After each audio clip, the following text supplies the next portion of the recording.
सप्तकुंड पहुंचने के लिए हमें हरिद्वार, देवप्रयाग, श्रीनगर, रुद्रप्रयाग और कर्णप्रयाग होते हुए नंदप्रयाग पहुंचना होता है। वहां से हमें मुख्य रास्ते को छोड़कर दाहिनी तरफ वह सड़क लेनी होती है जो घाट नाम के स्थान पर जाती है और फिर घाट से हमें रामणी गांव पहुंचना होता है।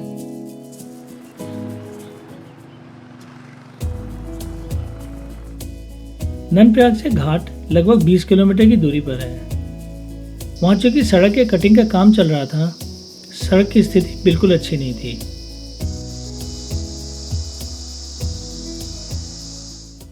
मैं करीब 4 बजे तक रामणी गांव से कोई 2 किलोमीटर पहले एक स्थान पर पहुंच गया जहां एक व्यू पॉइंट है।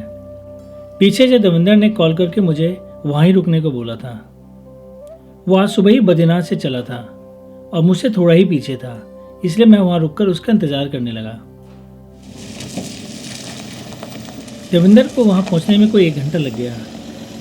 उससे एक बार फिर से मिलकर काफ़ी अच्छा लगा, पर चूंकि हमें वहां से 2 किलोमीटर ही आगे जाना था, हम लोग कुछ देर रुककर सामने हिमालय के पर्वतों पर सूर्यास्त का खेल देख रहे थे।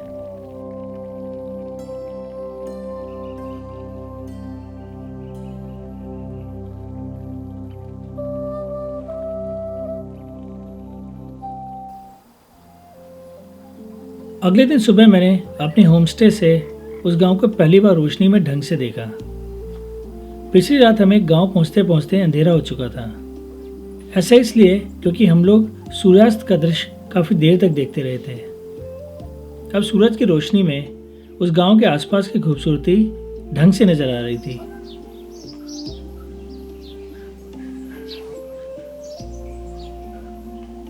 करीब 8 बज गए थे। हम लोग 9 बजे के करीब वहां से निकल जाना चाहते थे, इसलिए मैं अपनी गाड़ी से सामान निकालकर आगे की यात्रा की पैकिंग करने लगा। क्योंकि हमारे खच्चर भी ऊपर जा रहे थे, इसलिए मैं थोड़ा अधिक सामान ऊपर ले जा सकता था। हमारे ट्रैक में 7 जाने वाले और 5 यात्री यहीं ऊपर रुके थे। हमें आज पीछे की उन पहाड़ियों को पार करते हुए करीब 10 किलोमीटर दूर धौलधारी नाम के एक स्थान पर पहुंचना था। जल्दी जल्दी करते हुए भी मुझे निकलने में कोई 10 बज गए थे।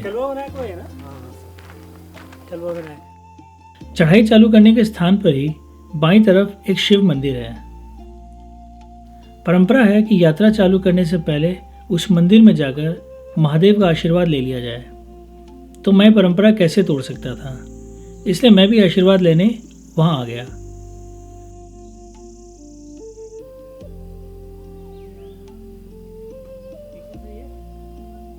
जय श्री राम, जय श्री राम।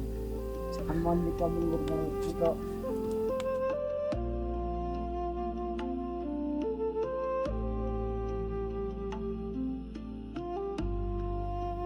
धूप तेज हो चुकी थी, जिससे मौसम थोड़ा गर्म हो गया था, जिस कारण मैं जल्दी से जल्दी जंगलों में घुस जाना चाहता था ताकि मुझे कुछ छाया मिल सके। पर चूंकि उसके बाद रामणी गांव के दर्शन दोबारा नहीं होते, इसलिए मैं कुछ देर रुककर गांव को एक आखिरी बार देखने लगा। वो इसलिए क्योंकि हमारा लौटने का रूट दूसरा था। कोई ट्रैक ना करना हो ना, हाँ, तो भी यहाँ पे आके 1 हफ्ता रहा जा सकता है। रह सकता है।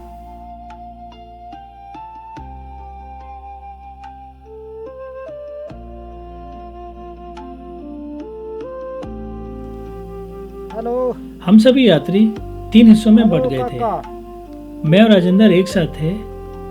आगे देवेंद्र चेन्नई से आए 3 यात्रियों के साथ था और सबसे आगे दिल्ली के 2 लड़के थे, जिनसे मेरी अब तक ज्यादा बातचीत नहीं हो पाई थी। और वहीं से चढ़ जाओ ऊपर। थोड़ी देर में हम लोग चेन्नई से आए लोगों के साथ मिल गए। कुछ शुरुआती बातचीत हुई। इनका नाम शिवा है। इनके साथ 2 और लोग थे जो थोड़ा पीछे रह गए थे।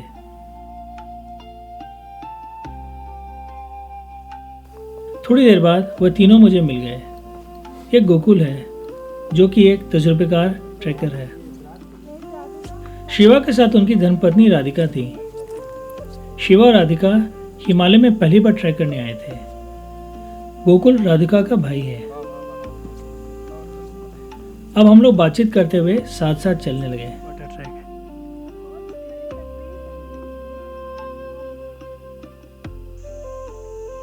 शानदार ट्रैकिंग का मौसम था, गुनगुनी धूप और ठंडी ठंडी हवा। गांव से कोई 4 किलोमीटर चलने के बाद हमारे दाहिनी तरफ कुछ मिट्टी से बने मकान दिखे। इस स्थान को गनाई कहते हैं और इनमें चरवाहे रहते हैं।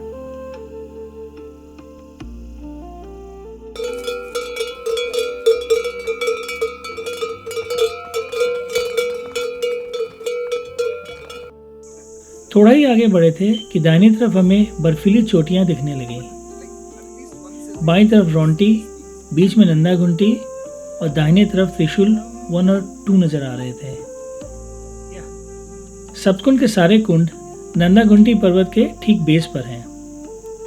दविंदर ने बताया कि यह तो बस शुरुआत थी और अब हमें यहाँ से आगे पूरे रास्ते हिमालय के दर्शन होते रहेंगे।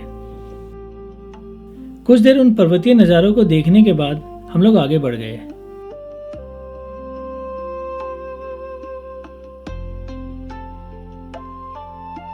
उस स्थान से थोड़ा नीचे उतरकर आधे किलोमीटर के बाद हम एक स्थान पर पहुंचे जिसे विनायक कहते हैं। उत्तराखंड में विनायक उस स्थान को कहते हैं जहां हम किसी पहाड़ के एक तरफ से दूसरी तरफ जाते हैं।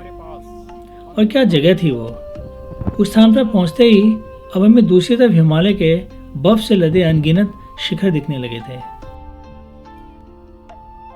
लॉर्ड कर्जन ट्रेल यहाँ से सीधा झिंझी गांव की तरफ चला जाता है, जबकि हमें अब यहाँ से दाहिनी तरफ जाना था।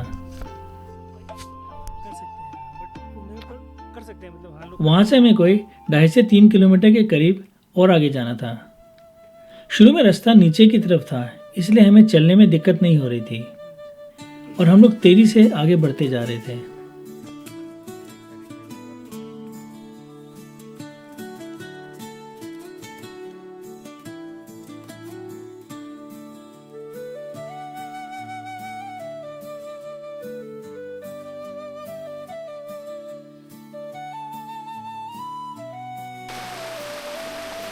रास्ते में हर थोड़ी थोड़ी दूर पर ऊपर से आते झरने मिल रहे थे, जिनकी आवाज़ से ही थकान दूर हो जाती थी।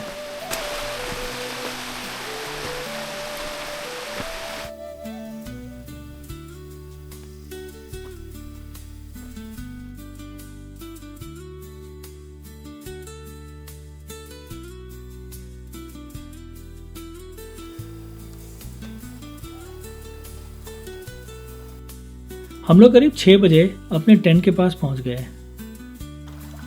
इस स्थान को धौलधारी कहते हैं।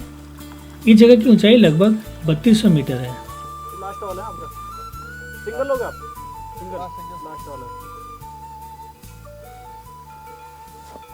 हमारे पोर्टर्स और खच्चर हमारा सामान पहले ही ले आए थे। सूर्यास्त हो रहा था, जिस कारण आसपास के पर्वतों पर गुलाबी छटा छा गई थी। हमारे सामने पार्वती, चौखंबा, नीलकंठ और केदारनाथ जैसी चोटियां नजर आ रही थी। पहले दिन की यात्रा कुछ ज़्यादा ही कठिन लगती है, क्योंकि हमारा शरीर उस वक्त तक चलने के लिए अभ्यस्त नहीं होता। करीब 8 बजे तक हम लोग खाना खाकर सो गए। दविंदर ने हमें पहले ही बता दिया था कि अगले दिन का ट्रैक काफ़ी लंबा और कठिन होने वाला था।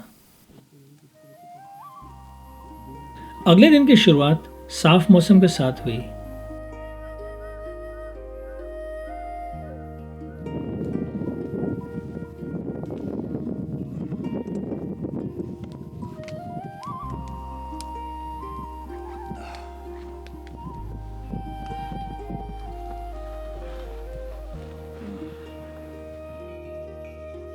मैं सूर्योदय के समय पर्वतों पर सूरज की रोशनी के फैलने का दृश्य देखने के लिए उत्साहित होकर खड़ा था।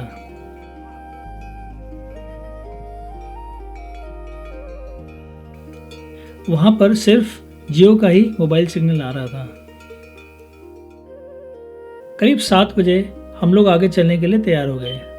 हमें इस स्थान से सीधा ऊपर जाना था।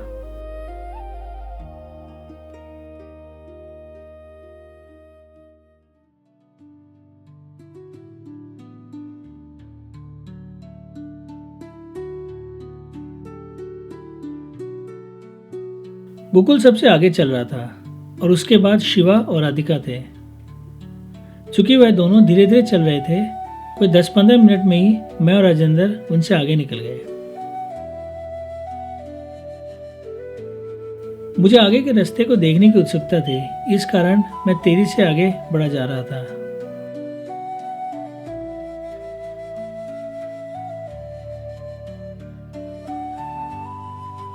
हम जैसे जैसे ऊपर जा रहे थे, हमारे पीछे बालपाटा की चोटी और बाईं तरफ विशाल हिमालय के फैले हुए शिखर दिख रहे थे। ऐसे ही दृश्य मेरे दिमाग में था, जिस कारण मैं सबकुन ट्रैक करना चाहता था। सही मायने में यह असली हिमालय का ट्रैक था। आज के ट्रैक की एक और खास बात यह थी कि इस हिस्से में पानी बिल्कुल नहीं था, जिस कारण हमें पूरे दिन भर के लिए अपने साथ पानी लेकर जाना था।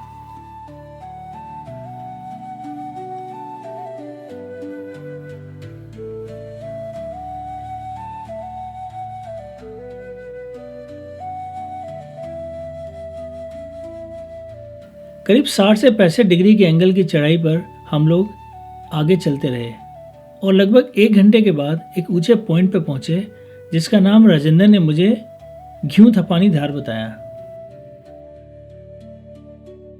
यह भानु है और यह है वरुण।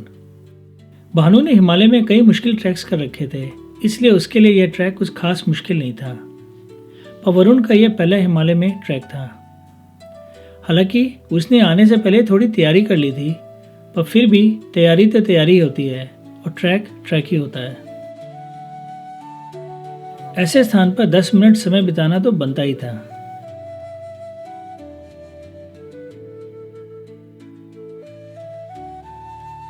वरुण और भानु को यह जगह कुछ ज़्यादा ही पसंद आ गई, जिस कारण वो लोग वहां रुक गए, जबकि मैं और राजेंद्र थोड़ा और आगे बढ़ गए।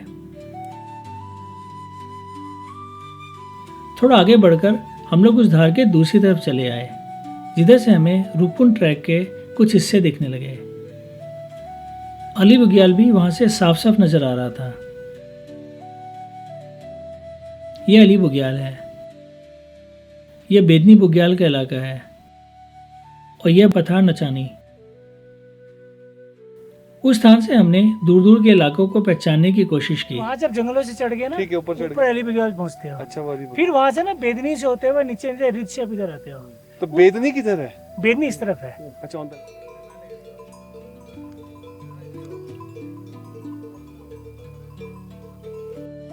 हम लोग आगे बढ़ गए। अब हमें इसी तरह के रास्तों पर ऊपर नीचे चलना था। रास्ता थोड़ा पथरीला था, पर मैंने इस तरह के रास्ते की ही उम्मीद की थी, और जो व्यू वहां से मिल रहा था वह तो इस संसार से परे था।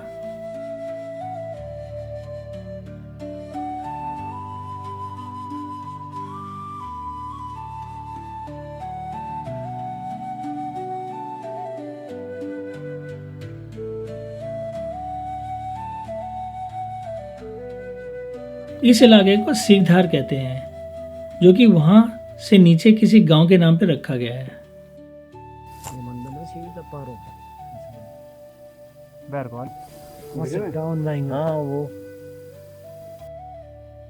जब हम थोड़ा और आगे बढ़े तो हमें वहां से शिम्बे बुग्याल का इलाका नजर आया, जहां पर हमें अगली रात को रुकना था। पर जैसा मैं नहीं चाहता था, यह दृश्य वैसा ही था। पर आगे कल दिख रहा है कि बर्फ बहुत है आगे रास्ते में।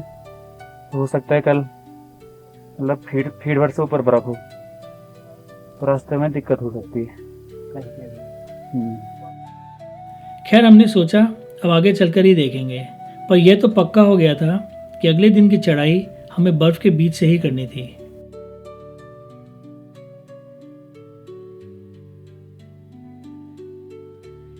भानु और वरुण आगे आगे चल रहे थे, मैं और राजेंद्र बीच में, और हमसे काफी पीछे शिवा और उनके साथी।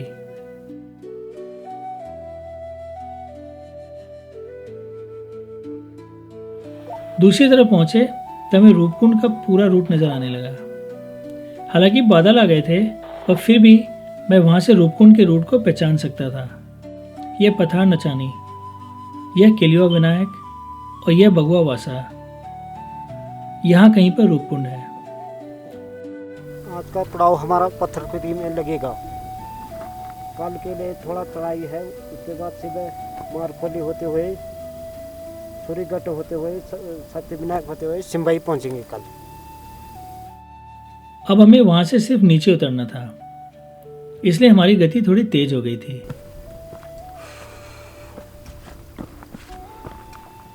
आखिरकार शाम 6 बजे के आसपास हम लोग टेंट तक पहुंच गए।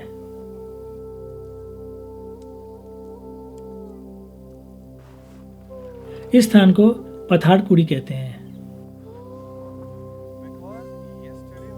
धौलधारी की तरह यह स्थान भी टेंट लगाने के लिए बेहतरीन था। सामने बर्फ से लदे हिमालय के पर्वत नजर आ रहे थे। मेरे हिसाब से यह स्थान धौलधारी से भी बढ़िया था, क्योंकि यह ज़्यादा खुला था। क्योंकि सूरज अस्त हो रहा था, आसपास का माहौल बिल्कुल गुलाबी हो गया था। हम सभी लोग चाय की चुस्कियों के साथ इस खूबसूरत दृश्य को एकटक देख रहे थे।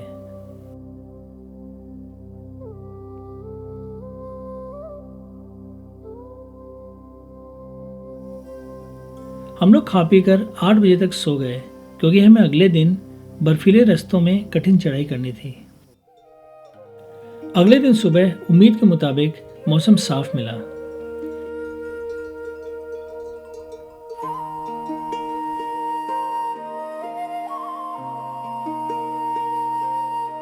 प्रतीक्षा थी सामने के पर्वतों पर सनराइज का खेल देखने की।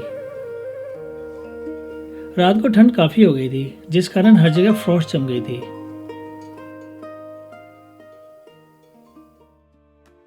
आज हमें वहां से लगभग 7 किलोमीटर दूर एक स्थान पर पहुंचना था, जिसका नाम है शिम्बे बुग्याल। वैसे तो कोई समस्या नहीं थी, पर करीब आधा रास्ता हमें बर्फीले इलाके से जाना था। वो माना पीक, वो जो बीच पर है ना, वो माना पीक है।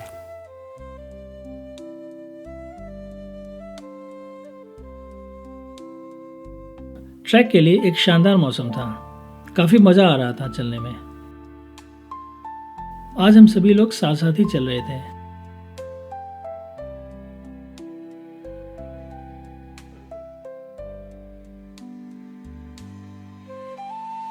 हमारे बैकग्राउंड में हिमालय की चोटियों पर बर्फ धूप से जगमगा रही थी।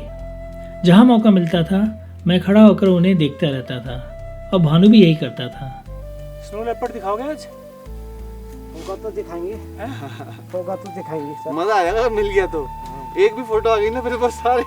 हमें सामने जो पीक्स दिख रही थी, उनमें प्रमुख हैं केदारनाथ, चौखंबा, पार्वती, नीलकंठ, कामेट, माना और नीलगिरी।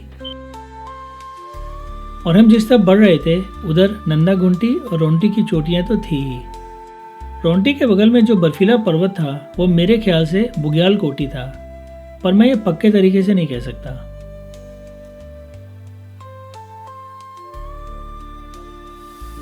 अब रास्ता काफी पथरीला हो गया था। अब हम लोग घास पर कम चलते थे और पत्थरों पर ज्यादा, पर फिर भी मजा आ रहा था। इस तरह के ट्रैक्स करने ही तो हम लोग वहां पर आते हैं।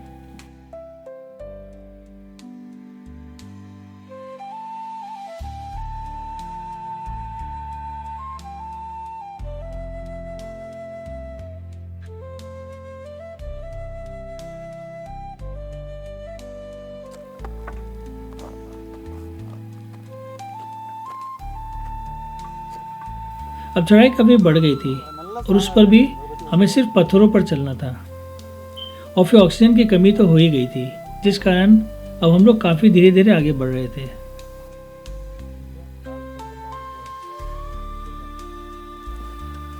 उस वक्त बर्फ की परत ज्यादा मोटी नहीं थी, देखा नहीं मैंने। पर अगर यह सिर्फ बुग्याल का रास्ता होता तो हमें कोई दिक्कत नहीं आती।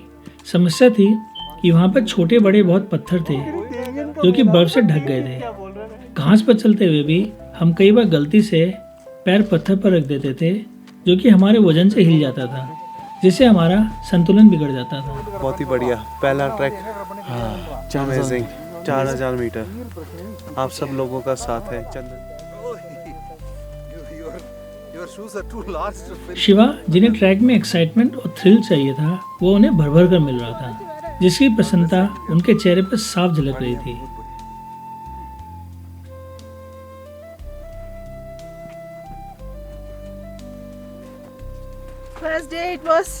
trees. Second day it was grassland meadows, and third day it's snow, ice.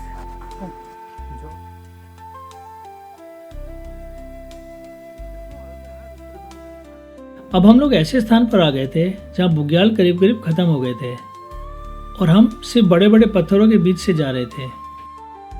अब यहाँ बर्फ की वजह से दो चीज़ें हुई। एक तो पत्थरों के बीच की जगह ढक गई थी, तो हमें पता ही नहीं चल रहा था कि हमें पैर कहाँ रखना है, और दूसरा कई जगह पर बर्फ ब्लैक आइस में तब्दील हो गई थी, जिस कारण फिसलने का खतरा बढ़ गया था। थकान के कारण हम लोग थोड़ी थोड़ी देर के बाद बैठ जाते थे, कुछ खाते पीते थे और हंसी मजाक करते थे। ಐಸ್ ಲೇ ಕಾಲೇಜು ಐಸ್ ಹಾಂ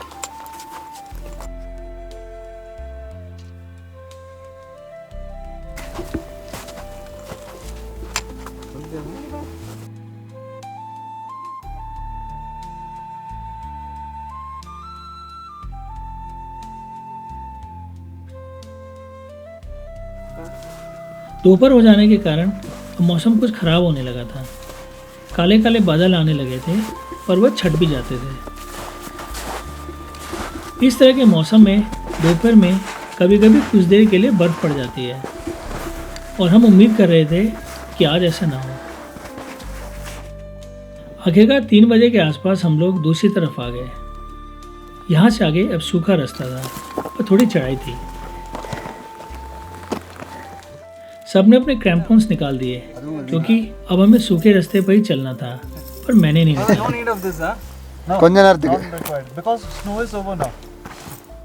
वहाँ करीब आधा घंटा रुकने के बाद जब सभी लोग वहाँ पहुँच गए, हम लोग वहाँ से आगे बढ़े।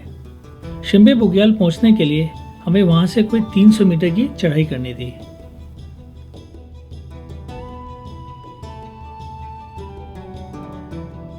हम गलत थे। हमें लगा था कि आगे का रास्ता सूखा मिलेगा, पर थोड़ी दूर के बाद फिर से बर्फ मिलने लगी।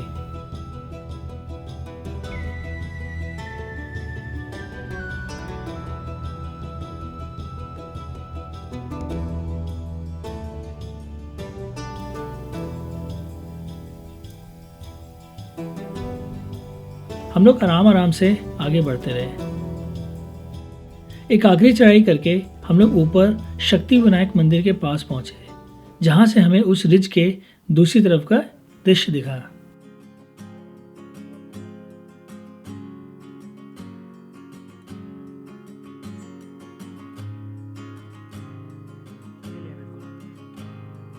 गिरते पड़ते जैसे तैसे हम सब अंधेरे में टेंट के पास पहुंचे। कुछ 7 बज रहे थे। हम सब चुपचाप अपने टेंट में घुसकर आराम करने लगे और अगले दिन के ट्रैक की संभावनाओं के बारे में विचार करने लगे। सुबह सुबह हम लोग करीब 5:30 बजे आगे की तरफ बढ़ गए। हमें कुछ 7 या 7.5 किलोमीटर जाकर आज ही वापस आना था। इसमें वो 1.5 किलोमीटर भी जुड़ गया था जो हमें टेंट को अपने स्थान से नीचे लगाने की वजह से हुआ था। आगे बर्फ की दशा देखकर तो हमें उम्मीद ही नहीं थी कि हम लोग ज़्यादा दूर तक जा पाएंगे। We are climbing towards Sapkund. Let's see how far we are able to make it. We are with our team and we have done almost 1 hour for now, I hope. Yeah, let's see. हम 5 लोग आगे बढ़े।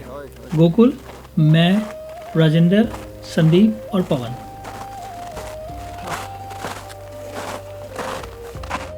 धीरे धीरे उजाला होने लगा था और दूर हिमालय के पर्वतों पर सूरज की रोशनी पड़ने लगी थी।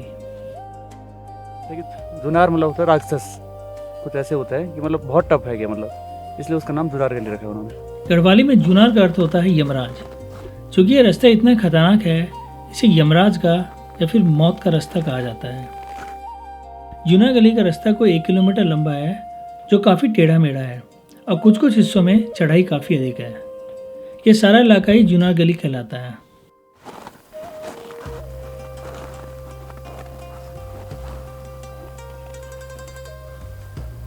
ध्यान से बर्फ और पत्थरों के बीच का गैप का अंदाजा लगाते हुए हम लोग बढ़ रहे थे। थकान तो हो रही थी, पर हमारे जोश में कोई कमी नहीं थी। बर्फ़ का तो ऐसा है कि या तो वह बिल्कुल नहीं होनी चाहिए या फिर काफ़ी अधिक होनी चाहिए, क्योंकि इन दोनों स्थितियों में हम लोग आराम से चल सकते हैं। समस्या तब आती है जब वह उतनी ही हो कि ज़मीन और पत्थरों के बीच का गैप दिखाई न दे, उसी में गड़बड़ होती है।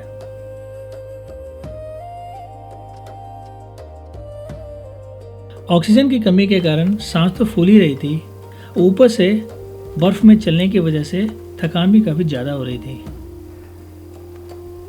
हम लोग काफ़ी डिसिप्लिन के साथ बढ़ रहे थे। सबसे आगे राजेंद्र होता था, जो कि बर्फ से दबे इस इलाके में रास्ता बना रहा था। इसके बाद संदीप, जो कुछ औजारों के साथ ज़रूरत के हिसाब से बर्फ हटा रहा था, और सबसे पीछे पवन रहता था यह देखने के लिए कि मैं और गोकुल ठीक ठाक आगे बढ़ रहे हैं।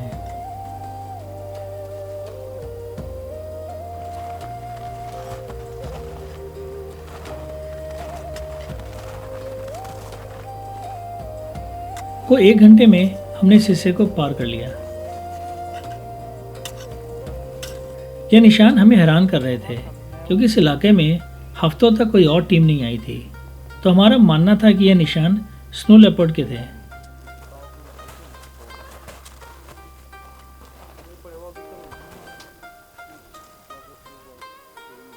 वहां से कोई आधे किलोमीटर आगे थोड़ा फ्लैट से एरिया था। वहां से हमें आगे का रास्ता साफ साफ दिख रहा था। सामने यहाँ से ये रास्ता पूरा वो रिज तक जाना है, उसके बाद वहाँ से फिर इधर को घूम के इस पहाड़ी के पीछे आ जाना है।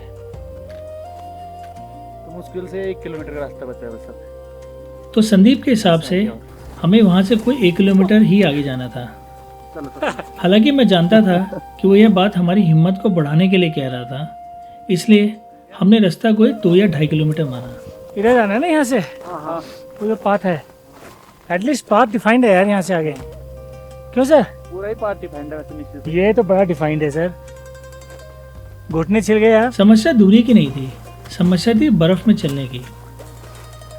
1-1 मीटर आगे चलना मुश्किल हो रहा था। पता ही नहीं चल रहा था कि बर्फ के नीचे क्या है, और अगर नीचे पत्थर है तो वह कितना स्थिर है, और क्या वो हमारा वजन ले पाएगा।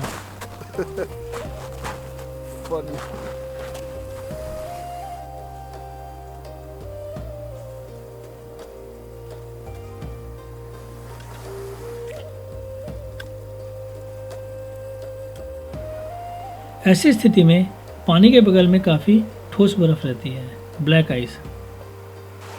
पर चूंकि हम लोगों ने क्रैम्पॉन्स लगाए हुए थे, हमने आसानी से इस हिस्से को पार कर लिया।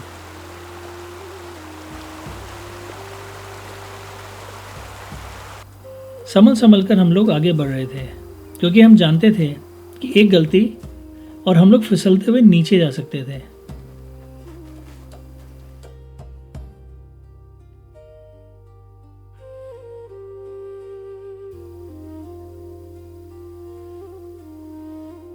इस पहाड़ी के पीछे ही पार्वती कुंड है, जहां हम लोग जा रहे थे। थोड़ी देर पहले तक आसमान पूरा नीला था, पर अचानक से लगा कि किसी ने बादलों के लिए स्विच ऑन कर दिया हो। अचानक से वह तेजी से आने लगे। नीचे से दविंदर का वॉकी टॉकी से मैसेज आया कि वह पूरा इलाका तेजी से बादलों से ढक रहा था, और उसने हमें तुरंत नीचे आने के लिए कहा।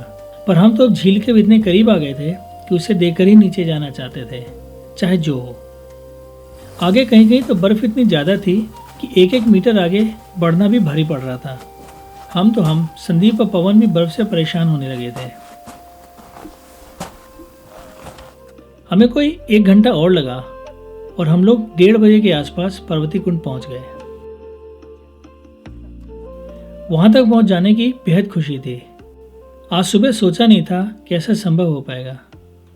मैं आराम से बैठकर उस दैवी कुंड की खूबसूरती को निहार रहा था।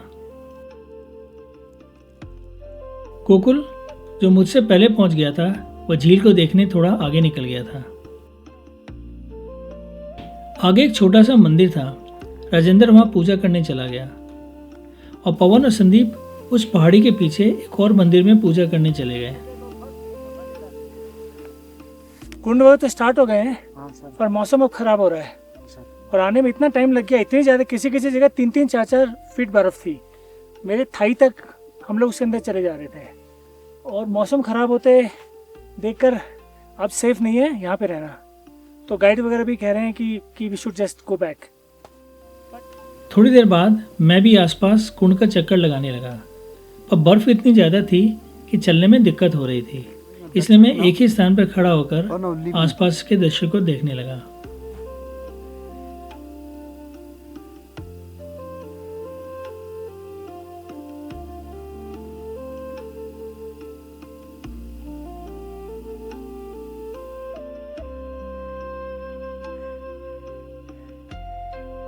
हमें वहाँ कोई 40 मिनट हो चुके थे और मौसम काफ़ी ख़राब होने लगा था, इसलिए अब हमें नीचे चलना था। अगर हम साफ मौसम में आए होते तो वहाँ के आसपास के कुंडों को भी आराम से देख सकते थे। वो इस तरह दिखते हैं। ये पार्वती कुंड है,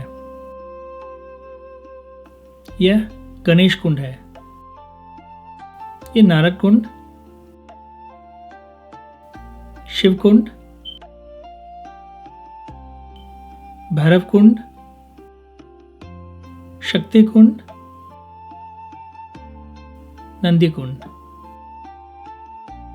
सिर्फ पार्वती, गणेश और शिव कुंड ही बड़े हैं, बाकी चारों कुंड बहुत छोटे हैं।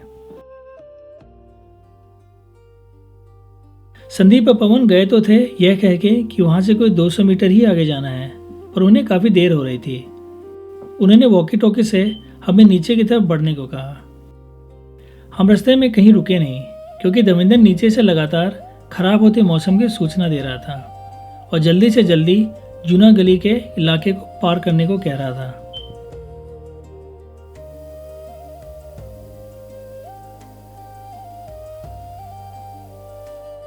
हमें नीचे आते आते शाम के कोई 5 बज गए। हमें से आज हर कोई किसी न किसी जगह कम से कम एक बार तो फिसला या गिरा था और हर किसी को हल्की फुल्की चोट आई थी। इसलिए हम टेंट में जाकर आराम करने लगे, क्योंकि अब किसी से बात करने तक की हिम्मत नहीं बची थी। पिछली रात कड़ाके की ठंड पड़ी थी, पर हर रोज की तरह चटकीले धूप के साथ सुबह हुई। सभी लोग उस गुनगुनी धूप में नाश्ता कर रहे थे। मैं काफ़ी देर तक अपने टेंट में ही रहा और थोड़ी देर के बाद उनके ग्रुप में शामिल हुआ। भानु ने बताया कि पिछले दिन वहाँ काफ़ी अच्छी धूप रही, जिसका उन लोगों ने काफ़ी आनंद उठाया।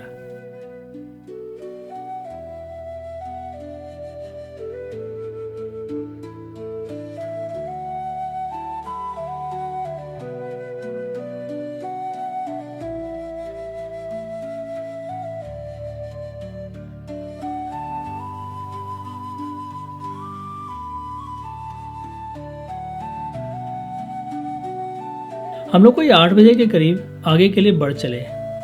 आज हमें झिंझी नाम के स्थान पर पहुंचना था, जो कि वहां से लगभग 16 किलोमीटर की दूरी पर है। इस दौरान हमें 6 किलोमीटर के करीब ऊपर रिज पर चलना था और उसके बाद सीधा नीचे उतरना था। उस गांव से चमोली के लिए हमें टैक्सी मिल जाती है।